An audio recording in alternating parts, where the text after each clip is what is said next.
tinha usado já drogas, né? E que tinha feito um tratamento. Ele nunca tinha falado isso pra você? Não. Ele sempre chegava lá na minha casa quando a gente namorava, e por eu ter sido criada num ambiente cristão, não ter conhecimento com nada do mundo, Sim. eu não sabia o que era uma pessoa drogada. Não imaginava. Então, às vezes ele chegava e ele dizia assim, tô passando mal, tô com pressão alta, e eu achava que era, porque, né, não tinha esse conhecimento. Mas ele nunca foi uma pessoa que... violenta de nada. Ele apenas consumia droga e isso mudava só ele, a fisionomia, né?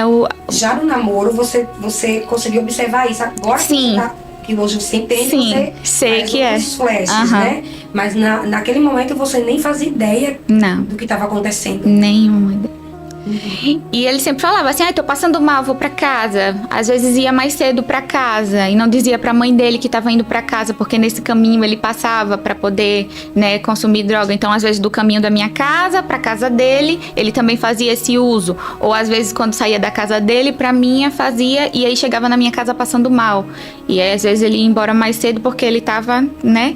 Entendi. Como você não sabia como era o processo, então você realmente, ele tá passando mal. Gente. Isso.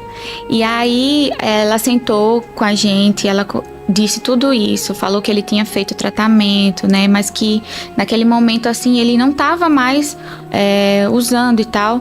E ela perguntou se era isso mesmo que eu queria. Meu Deus. Ela, sim, eu não fui sem saber de nada. Ela, avisado, isso, fui avisada. Ela me avisou de tudo. E só como eu te disse, eu não sabia o que grau era isso. Né? Eu não sabia qual o quão profundo ele estava envolvido. Né? Isso. E aí o meu pai conversou comigo, falou assim, filha, você tem certeza disso, que se você quer continuar mesmo, você quer casar? Eu falei, sim, pai, quero. Eu disse a ele, eu amo ele, eu tenho certeza de que ele não vai fazer mais isso, que Deus está dando outra chance para ele, que ele vai ser curado mesmo, que ele foi curado. E eu sei que é de Deus. Então, meu pai falou, então tá bom, vamos fazer. E aí, com 19 anos, a gente se casou em março. Isso bem assim, foi em dezembro noivado e em março a gente se casou. Quando a gente se casou, então começou, quando casa, a gente começa a conviver mais tempo com a pessoa dentro de casa, né? Vai vendo mais de perto, né, a outra pessoa também.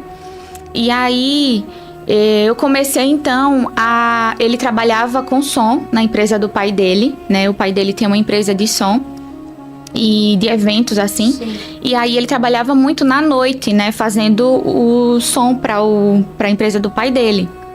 Então, às vezes, quando ele chegava, era já de madrugada, mas sempre dava um start assim, Deus me acordava, sabe? Parecia que era uma coisa assim, ele colocava o carro na porta de casa assim, eu já despertava, acordava mesmo e via ele chegar. Mesmo sem ouvir, eu sempre despertava.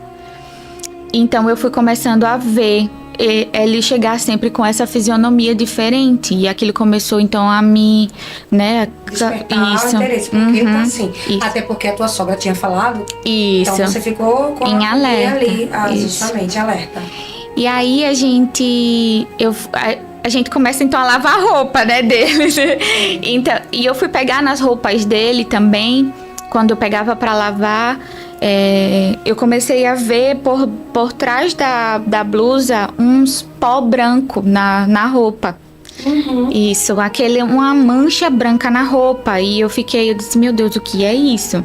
E também ainda não fazia sentido, assim, não achava que era, se sujou durante o trabalho, alguma coisa assim. Isso foi logo no começo do teu casamento? Isso, logo no começo. No primeiro ano, no caso? Isso, no primeiro ano.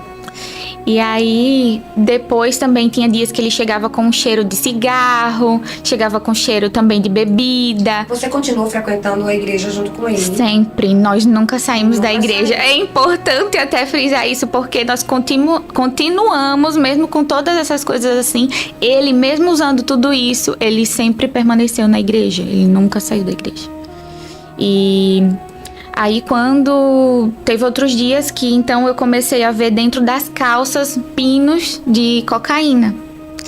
E aí eu fui... Meus irmãos já vão curtindo, comentando e compartilhando para a parte 2 desse testemunho. Muito forte o relato dessa missionária acerca do seu casamento, do seu esposo e um ministério. É muito difícil alguém viver entre a igreja e o mundo. Então aqui ela dá uma base de como ela vivia com o esposo dela e como a cobrança de Deus sobre ele era grande, né? A gente lembra da chamada de Elias. Toda a vida Elias se escondia na caverna, mas Deus sempre ia em busca dele, porque Deus tinha uma promessa. E aqui percebemos que também não é diferente. Deus fez sobre ele uma promessa, então fez grande cobrança. Já vai curtindo, comentando e compartilhando para a parte 2 desse testemunho. Já deixa aqui nos comentários dizendo eu quero a parte 2 e também já deixa o seu coraçãozinho para reforçar. Também não se esqueça de se inscrever no canal Calvário. Até aqui nós agradecemos, fique na paz e até a parte 2.